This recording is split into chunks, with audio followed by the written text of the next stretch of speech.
नमस्कार, आपके साथ में रोहित कुमार। आप न्यूज फॉर नेशन पर। बिहार में पहले और दूसरे चरण में जो संकेत मिल रहे हैं उससे बीजेपी और नीतीश कुमार के जदयू के होश उड़े हुए हैं। तेजस्वी यादव बड़े कॉन्फिडेंट नजर आ रहे हैं, कह रहे हैं कि 400 पार की बात करने वाले लोगों को अब समझ में आ गया है कि 400 पार तो होने वाला नहीं है। बिहार का टारगेट एनडीए ने 40 से का रखा है, लेकिन जो स्थिति बनती जा रही है उसके बाद ऐसा लग रहा है कि सब कुछ गड़बड़ा गया है। बीजेपी और जदयू के बड़े नेताओं को जिस तरीके से मोदी नाम पर एक तरीके से कहें कि ओवर कॉन्फिडेंस था, उसके बाद जो है और जो तस्वीर अब साफ हो रही है उससे कई तरह के सवाल खड़े हो रहे हैं। बिहार की गया सीट, औरंगाबाद, नवादा या जमुई हो पहले चरण की, या दूसरे चरण की बांका, भागलपुर, कटिहार, पूर्णिया या फिर किशनगंज हो, इन सभी जगहों पर जो है मुकाबला बड़ा दिलचस्प है और लड़ाई कांटे की है। बीजेपी और जदयू को जिस लहर की संभावना थी वैसा कुछ नजर नहीं आ रहा है और स्थिति जो है वहां पर ऐसा लग रहा है कि जो एनडीए के प्रत्याशी हैं उनका खेल बिगड़ सकता है और मामला फंस गया है। लेकिन हम ये बात आज क्यों कह रहे हैं जब चुनाव हुए 2 दिन हो गए हैं? वो इसलिए कह रहे हैं क्योंकि अब ताज़ा खबर जो है बीजेपी की और होश उड़ाने जा रही है।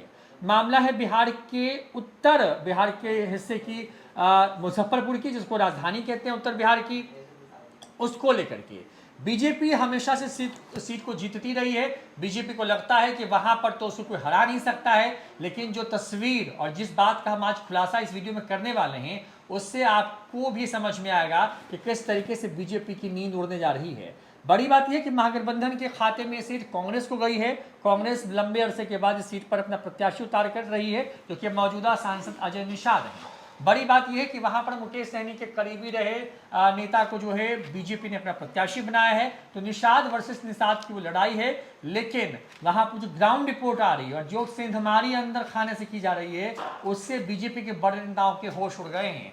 जिस तरीके की स्थिति या तस्वीर बन रही है बिहार में, उसे यही लग रहा है कि अगर सब कुछ ऐसा ही चलता रहा तो 40 पार तो छोड़ दीजिए, डबल डिजिट में भी जाना बीजेपी और एनडीए के लिए मुश्किल हो सकता है, क्योंकि अभी भी बड़े नेता जो हैं वो मोदी नाम के सहारे जो हैं चद्दर तान कर सोए हुए हैं।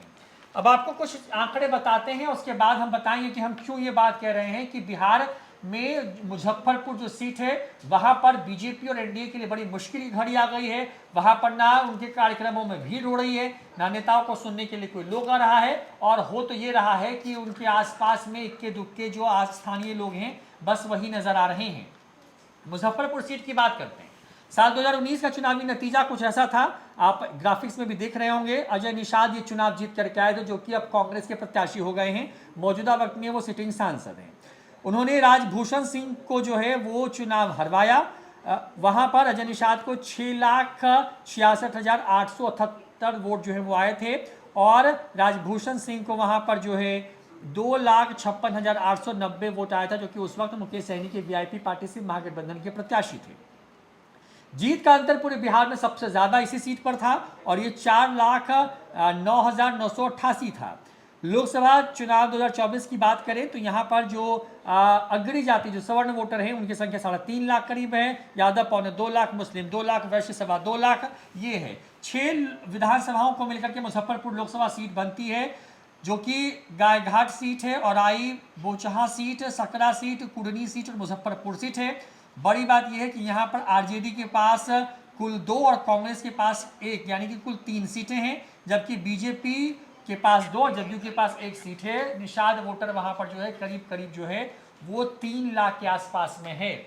ऐसे में मुजफ्फरपुर सीट कैसे बीजेपी के हाथ से फिसलती जा रही है, कुछ उसी तरीके जैसे कि आप पानी को पकड़ने की कोशिश करते हो अपने हथेलियों से, या फिर आप रेत को पकड़ते हो और वो भरभरा करके नीचे चला जाता है और आप सिर्फ हाथ मलते रह जाते हैं। देवांशु हमारे साथ में, और हम लोगों ने क्योंकि वहाँ के लोगों से बात की, वहाँ पे तमाम जो चीज़ें हुई हैं पिछले 15-20 दिनों में, वो तमाम तस्वीरें आपके लिए निकाली हैं हमने, और उसके बाद हम इस विश्लेषण पे पहुँचे हैं जो आपके सामने हम खुलासा करने जा रहे हैं। देवांशु, क्योंकि मुजफ्फरपुर सीट बीजेपी को ये लगता है कि बिल्कुल उसकी मैं अगर थोड़ा हार्ड होकर बोलूँ तो बपौती सीट है, मतलब हम तो जीत ही रहे हैं मतलब।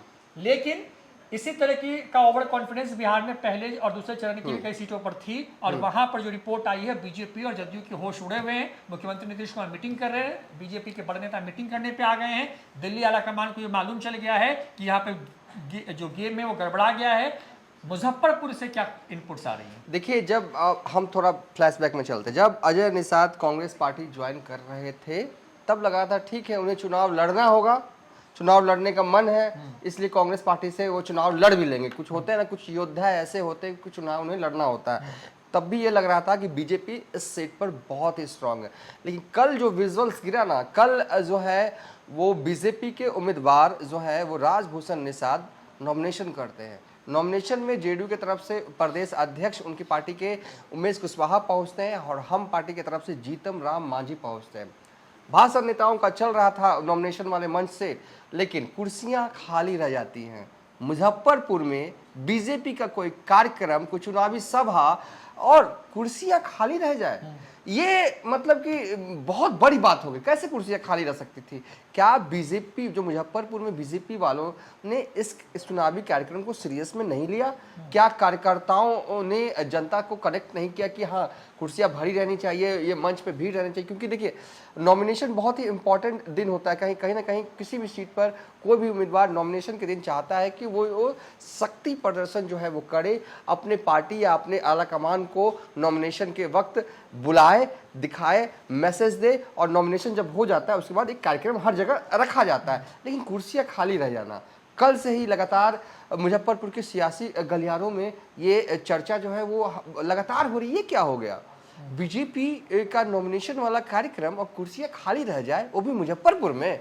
ये उसके बाद से ही जो है, और कहा जा रहा है कि अब चीज़ें बदलने वाली हैं। अजय निषाद कांग्रेस की पार्टी की तरफ से उम्मीदवार है। शुरू में कहा जा रहा था कि नहीं जीत पाएंगे, ठीक है 2 बार सांसद रहे हैं लेकिन नहीं जीत पाएंगे, क्योंकि कहा जाता है कि बीजेपी का बेस वोट बैंक यहाँ पर है, बीजेपी को चाहने वाले लोग यहाँ पर हैं, तो वो तो जिताएंगे ही बीजेपी के उम्मीदवार को, राजभूषण निषाद को। लेकिन चीज़ें धीरे धीरे बदल रही हैं, और कल जिस तरीके से कुर्सियां खाली रह गई ना, उसके बाद का तो मजमून कुछ और ही है। कहानी अब हम आपको बताएंगे आखिर क्यों मुजफ्फरपुर को लेकर भी बीजेपी की धड़कनें जो है वो बढ़ी हुई है, बेचैन सी हो गई है बीजेपी। दरअसल अजय निषाद जो कि रेस में नहीं थे, नंबर 2 में पर तो थे लेकिन जीत वाली रेस में नहीं थे, वो अब रेस में आ गए हैं, और कहा जा रहा है 1-2 दिन में इस रूप में उस रेस में आगे निकल जाएंगे। देखिए हुआ यूं कि शुरुआती दौर में जब कांग्रेस पार्टी ने ऐलान किया कि अजय निषाद जो है वो महागठबंधन के उम्मीदवार होंगे मुजफ्फरपुर से, तब देखिए जब वो बीजेपी में थे तो मुस्लिमों के खिलाफ कुछ ऐसा कुछ उन्होंने किया था जिससे कहीं ना कहीं मुस्लिम समाज जो उस चीज़ों को लेकर हम विस्तार से जिक्र नहीं करना चाहते। मुस्लिम समाज जो है मुजफ्फरपुर में काफ़ी नाराज़ था। अजय निषाद भी जानते थे कि मुस्लिम समाज उनसे नाराज़ है, कुछ नहीं किया, सीधे जाकर हर दिन जाकर अभी भी वो मुस्लिम समाज के सामने जाकर माफ़ी मांग रहे हैं। और क्योंकि वो कांग्रेस पार्टी के उम्मीदवार हैं और ऑप्शंस मुजफ्फरपुर में है नहीं, मुजफ्फरपुर का मुसलमान करेगा क्या? वो महागठबंधन को ही वोट करेगा, बीजेपी को तो वोट करेगा नहीं। शहरी वोट हो सकता है कुछ बीजेपी को वोट कर दें मुस्लिम, लेकिन अब देखो जो नाराजगी अजय निषाद को लेकर मुसलमानों में थी वो जो है अब लगभग जो है वो खत्म हो चुका है, और जो कुछ बचा खुचा है उसे खत्म कर लिया जाएगा। अजय निषाद ने स्ट्रैटेजी बना ली है कि कैसे उनके इलाके के मुसलमानों को, जो नाराज मुसलमान हैं, उनको जो है उनकी नाराजगी दूर की जाए। और दूसरा अजय निषाद के साथ प्लस पॉइंट है कि वो महागठबंधन के उम्मीदवार है, महागठबंधन में भी कांग्रेस के उम्मीदवार हैं, तो इसलिए जो नाराजगी मुसलमानों की थी मुजफ्फरपुर में वो खत्म हो रही है। और इनके साथ क्या प्रॉब्लम हो रहा है राजभूषण निषाद के साथ? ठीक है, बोछा में जब उपचुनाव हुए थे तब इनकी पार्टी में ज्वाइनिंग होती है, उससे पहले वीआईपी पार्टी में थे, और वीआईपी पार्टी ही एक तरह से कहते हैं इन्होंने पॉलिटिक्स में एंट्री वीआईपी पार्टी के जरिए ही की। जब अचानक बीजेपी ने ऐलान कर दिया कि राजभूषण निषाद होंगे, तो जो स्थानीय कार्यकर्ता, जो स्थानीय पार्टी के जो वर्कर हैं, जो कई सालों से 10 से 20 साल से 30 साल से पार्टी से मुजफ्फरपुर में जुड़े हुए हैं, तो कहीं ना कहीं उनके साथ इनका मैचिंग जो है ना वो इतनी जल्दी बैठ नहीं रहा। कईयों को, कार्यकर्ताओं को ये हाजम ही नहीं हो रहा है कि राजभूषण निषाद उनके पार्टी के उम्मीदवार है, मैच नहीं करवाए। इसमें पार्टी की कोई गलती नहीं है, उम्मीदवार कि अगर मैच नहीं करवाए तो कहीं ना कहीं उम्मीदवार को भी जाता है, क्योंकि कुर्सियां खाली रह गई। तो कहा जा रहा है, एक और घटना कल हो गया। कल जीतन राम मांझी पहुंचते हैं नॉमिनेशन में, हेलीकॉप्टर उनका मुजफ्फरपुर में उतरता है, और बीजेपी का एक भी कार्यकर्ता स्थानीय स्तर पर, मांझी जी जा रहे हैं, वो मांझी जी जब याद होगा रोहित पिछले साल जब एनडीए की बैठक हुई थी तो मोदी को किस तरीके से मोदी ने उनको ये किया था, मांझी सबसे आगे थे और मोदी का स्वागत किया था, दो नेताओं की केमिस्ट्री दिखी थी। लेकिन जब मुजफ्फरपुर में जीतन राम मांझी हेलीकॉप्टर से उतरते हैं तो बीजेपी का कोई भी नुमाइंदा उनको रिसीव करने के लिए नहीं होता। हम पार्टी के लोग ही 2-4 थे, ठीक है। उसके बाद हमारे संवाददाता ने स्थानीय जो जीतन राम मांझी के पार्टी के नेता हैं उनसे बात की। उन्होंने सीधे कहा, हम पार्टी के मुजफ्फरपुर के एक नेता ने सीधे कहा कि हम राजभूषण निषाद को वोट नहीं दिलवाएंगे, सीधे कहा। थोड़ा सा उस इंटरव्यू का चंक भी सुनवा देते हैं। देखिए, हम लोग एनडीए गठबंधन धर्म को निभाते हैं और निभाएंगे, उससे कहीं अंतर नहीं पड़ता है। जहाँ तक डॉक्टर राजभूषण निषाद जी की बात है, हम लोग उनके कोई भी चुनावी कार्यक्रम में भाग नहीं लेंगे। हमारे कोई भी पदाधिकारी या कार्यकर्तागण उनके लिए वोट मांगने नहीं जाएंगे। तो ये जीतन राम मांझी की पार्टी के नुमाइंदे हैं मुजफ्फरपुर में, और कहीं ना कहीं जीतन राम मांझी जिस वोट बैंक की नुमाइंदगी करते हैं उस वोट बैंक का भी अच्छा खासा वोट बैंक वहाँ पर है, ठीक है। जब देखिए ना खुले तौर पर एक होता है ना, ये सब चोरी चुपके काम किया जाता है, भीतरी घात वाला स्टाइल में काम किया जाता है। अब हम पार्टी के नेता खुलकर कह रहे हैं कि हम राजभूषण निषाद को वोट नहीं दिलवाएंगे, मायने समझिए इसके, ठीक है। ये दिक्कत आई। दूसरी ओर अजय निषाद के साथ एक तो इनके साथ बाहरी वाला प्रॉब्लम है। लोग ये कह रहे हैं वहाँ पर कि हम कहाँ ढूंढने जाएंगे राजभूषण निषाद को, अजय निषाद तो यहीं रहते हैं। हालांकि ये भी हाजीपुर के ही रहने वाले, लेकिन इन्होंने अपना घर जो है वो राम दयालु चौक है शायद वहाँ पे कोई, वहाँ पे बनाया, और अजय निषाद यहीं रहते हैं 15 दिन मुजफ्फरपुर। जैसे भी हैं अजय निषाद को अब धीरे धीरे एक्सेप्ट करने को तैयार हुआ है। और दूसरी क्या है, क्योंकि महागठबंधन की उम्मीदवार हैं, तो इस बार चूंकि मुकेश सहनी वीआईपी पार्टी के सुप्रीमो मुकेश सहनी महागठबंधन में है, और मल्लाहों की कैपिटल जो है वो मुजफ्फरपुर को माना जाता है, और मुकेश सहनी के महागठबंधन में आने से भी अजय निषाद थोड़े से स्ट्रॉन्ग जो है हुए हैं। अजय निषाद प्रेस कॉन्फ्रेंस होती है, अजय निषाद और मुकेश सहनी मुजफ्फरपुर में 2-4 दिन पहले प्रेस कॉन्फ्रेंस करते हैं। उस प्रेस कॉन्फ्रेंस के दौरान अजय निषाद ने तो नेता मान लिया, मतलब कह दिया मतलब कि मुकेश सहनी को कि हैं वो मल्लाहों के नेता, ठीक है।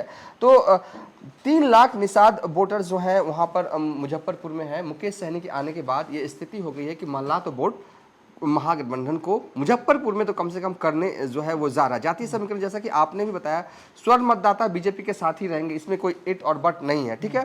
3.5 लाख के करीब जो है वो है, इससे हो सकता है कि हल्का सा ज़्यादा हो और हल्का सा कम भी हो सकता है। ये मोटा आंकड़ा हम बता रहे हैं, मोटे तौर पर आकर यादव और मुस्लिम M/Y इंटैक्ट है, यहाँ पर दरकने का कोई सवाल नहीं। जो पूर्णिया में दरक रहा है, जो दिख रहा है कि झंझारपुर में भी दरक सकता है, वो M/Y मुजफ्फरपुर में महागठबंधन के लिए इंटैक्ट है, ठीक है। यादव डबल M और Y का खेल यहाँ पर है, और खुद उम्मीदवार पर्सनल जो है उनकी जो छवि है, उनका जो काम करने का पैटर्न है, लोग जानते हैं।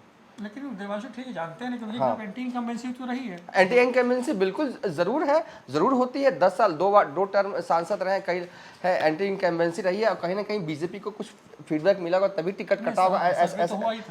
ऐसा नहीं है, लेकिन चीजें मैंने कहा ना शुरुआती दौर में ऐसा लग रहा था कि बीजेपी बहुत स्ट्रांग है। जब कांग्रेस ज्वाइन कर रहे थे अजय निषाद, तब भी नहीं लग रहा था कि ये रेस में भी रहेंगे, मतलब सेकेंडरी पे रहेंगे। लेकिन धीरे धीरे 20 मई को चुनाव होने हैं। कल उन्होंने जिस तरीके से नॉमिनेशन किया बीजेपी के उम्मीदवार राजभूषण निषाद ने, उसके बाद से ये चर्चा शुरू हुई, हो क्या रहा है, कुर्सियाँ क्यों खाली रह गए। तो फिर सवाल जब पता करने की कोशिश की, कई लोगों से बातचीत की, तो ये कहा गया हमको, जो बताया गया कि अजय निषाद कमजोर नहीं है, धीरे धीरे वो मजबूत स्थिति में आ रहे हैं। और 20 मई को चुनाव होने हैं, अभी तो मई का 1 तारीख भी नहीं आया है, तो धीरे धीरे अब ऐसा नहीं है। और एक चीज परेशान जो है वो राजभूषण निषाद को मुजफ्फरपुर में कर रहा है कि बीजेपी के कार्यकर्ताओं का उस रूप में जो है उस साथ मिलना चाहिए, वो नहीं मिल रहा है। भीतरी घात से भी परेशानी उनको हो रही है।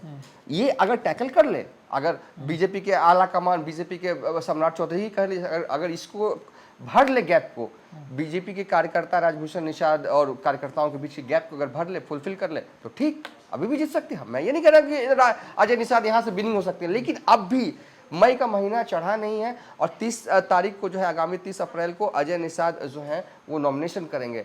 और अजय निषाद पूरी शक्ति प्रदर्शन करने जा रहे हैं नॉमिनेशन के दिन, क्योंकि उन्होंने देख लिया कि बीजेपी के उम्मीदवार ने जब नॉमिनेशन किया तो टाई फिस हो गया, लेकिन उनके नॉमिनेशन में ऐसा कुछ नहीं होने, वो उस दिन शक्ति प्रदर्शन करेंगे। डबल M और Y ये कॉम्बिनेशन कई सीटों पर थोड़ा सा कमजोर पड़ा, खासकर पूर्णिया में तो पूरी तरीके से लड़खड़ाता हुआ नजर, जैसा कि हम लोग को मिल रहा है, इनपुट आ रहा है। लेकिन यहाँ पर डबल M और Y का जो है वो दीवार वो इंटैक्ट अब तक दिख रहा है। करीब 7 लाख वोटर हो जाते हैं। हाँ, देखिए किसी लोकसभा क्षेत्र में हो सकता है कि मुकेश सहनी कन्वर्ट ना करवा पाए, मैं ये नहीं कैसे कह सकता हूँ करवा ही नहीं, लेकिन मुजफ्फरपुर मुकेश सहनी का भी तो स्ट्रांग जोन है और उन्होंने कह दिया है मतलब कि दिल से अब चाहते हैं कि ये बीजेपी उम्मीदवार जीते।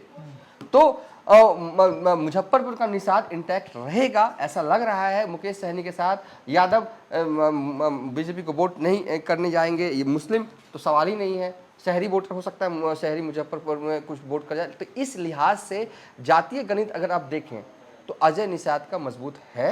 बीजेपी के पास है कि मोदी नाम केवलम, और मोदी नाम केवलम काम बिल्कुल करेगा, उसके लिए तो कोई नहीं, लेकिन काम तब करेगा ना जब बीजेपी के कार्यकर्ता इस नाम के जरिए काम करवाएंगे। अगर बीजेपी के कार्यकर्ता ही चाह लेंगे ना ये उम्मीदवार ठीक नहीं है, वो मन से उस तरीके से अगर काम नहीं करेंगे तो क्या होगा। पूरे 9 सीटों पर चुनाव हुआ अब तक बिहार में, क्या देखा गया हर सीट पर? यही तो देखा गया कि जेडीयू बीजेपी के कार्यकर्ताओं का दिल मिल ही नहीं रहा, कार्यकर्ताओं के घात से ही तो सब कुछ ऐसा जो अब तक इनपुट आ रहा है कि नुकसान हो रहा है, नहीं तो 40 सीटें जीतना इंडिया के लिए कोई बड़ी बात थोड़ी ना थी।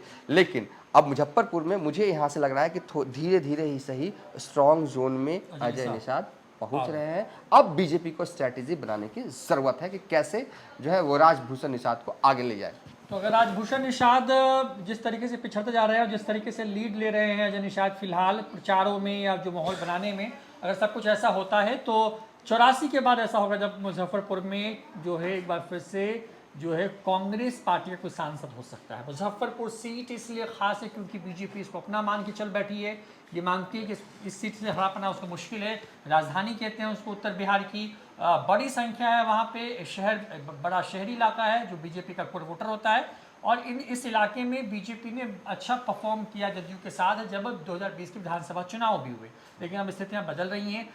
अजय निषाद के खिलाफ भले ही एंटी इनकम्बेंसी हो, लेकिन अब वो धीरे धीरे करके अपने लिए फील्डिंग सेट कर रहे हैं। MY और M यानी कि मुस्लिम के साथ साथ जो मल्लाह वोट बैंक है और जो उसमें यादव मिलता है, ये सब मिलकर के वहाँ पे करीब 7 लाख वोट बैंक बनता है। अगर वो उनके पक्ष में जैसा कि लग भी रहा है कि अगर एक मुश्त होकर के पोल करता है तो यहाँ पर बीजेपी की मुश्किलें और बढ़ सकती हैं और बीजेपी के लिए यहीं से खतरे घंटी बजना शुरू हो गई है। एक एक करके सीट जो है जिसकी जानकारी हम आप दर्शक चाह रहे हैं, हम एक करके तमाम सीटों की जानकारी बना रहे हैं, डिटेल्स फीडबैक ले रहे हैं और आप तक पहुँचा रहे हैं। और ये हाल है मुजफ्फरपुर का, जहाँ पर फिलहाल बीजेपी के जो है इस रिपोर्ट के बाद जो है उसकी नींद उड़ना तय मानी चाहिए। फिलहाल इतना ही, देखते हैं न्यूज़ फॉर नेशन। नमस्कार।